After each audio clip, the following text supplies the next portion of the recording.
Avant d'être distribuée sur les communes de Morlaix et de Saint-Martin-des-Champs, l'eau est prélevée dans la rivière le Jarlot. Il s'agit d'une eau de surface. En ruisselant, elle récupère des feuilles, des branches ou encore des sables. Un premier traitement primaire permet de retenir ces éléments grâce à une grille et un tamis rotatif.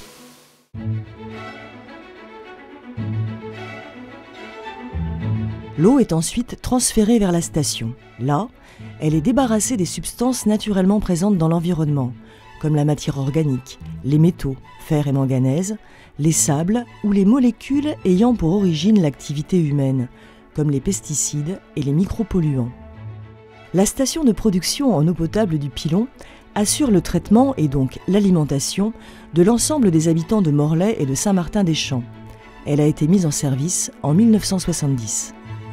Au cours des ans, elle a bénéficié d'améliorations déterminantes afin de répondre aux nouvelles normes sanitaires et d'assurer un traitement optimal.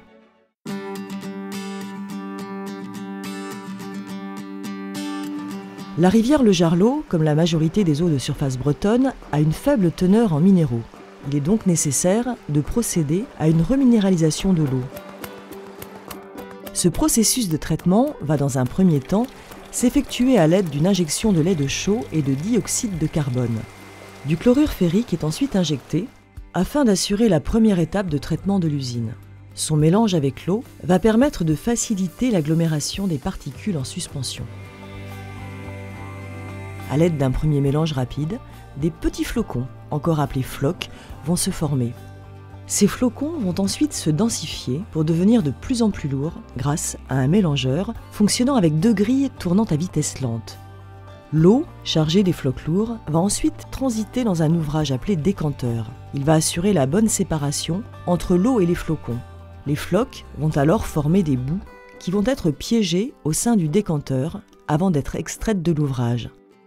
L'ensemble de ce processus va ainsi permettre d'éliminer les particules en suspension et une bonne partie de la matière organique présente dans l'eau.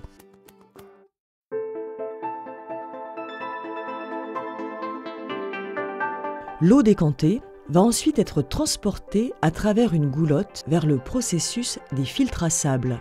Dans un premier temps, une injection d'eau de chaux va permettre de remonter le pH abaissé par l'étape précédente. La percolation de l'eau à travers le lit épais de sable va ensuite permettre de fixer les éléments tels que le fer, le manganèse et le reste de matière organique.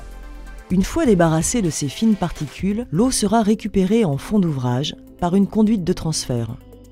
Ce process est quotidiennement arrêté afin de permettre le lavage du massif filtrant en sable à contre-courant à l'aide d'une injection d'air et d'eau potable. L'eau est ensuite transportée vers l'étape d'ozonation.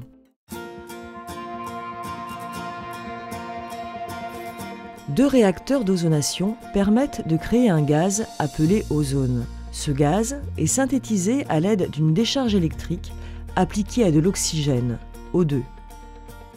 Une fois formé, l'ozone est mis en contact avec l'eau. L'ozone est un oxydant puissant. Il permet de désinfecter l'eau en éliminant les bactéries et les virus, mais également de casser les molécules de micropolluants et de pesticides. En cours de process, afin de compléter la reminéralisation des eaux, du dioxyde de carbone est injecté en sortie de la tour d'ozone, puis, de nouveau, de la chaux en toute fin de traitement. Les eaux en provenance de la tour d'ozone sont transférées vers les filtres à charbon actif.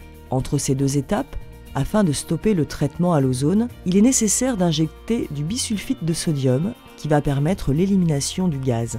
L'eau va ensuite percoler à travers un lit de grains de charbon actif. Au contact de l'eau, le charbon va absorber les pesticides et les micropolluants présents. Cette étape permet de piéger une partie des molécules responsables des goûts désagréables de l'eau. Les réactifs nécessaires au traitement de l'eau, tels que la chaux ou le dioxyde de carbone, sont stockés et préparés dans des locaux spécifiques situés sur l'usine.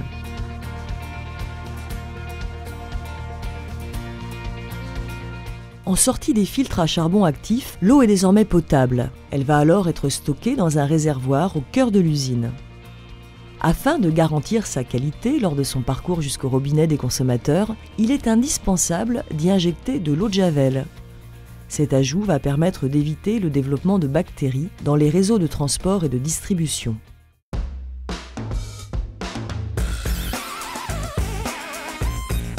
L'eau va ensuite voyager à travers le réseau de distribution d'eau potable des communes de Morlaix et de Saint-Martin-des-Champs. Elle sera stockée dans des châteaux d'eau et des réservoirs avant d'arriver jusqu'au robinet des consommateurs, en moyenne 48 heures après avoir été préparée.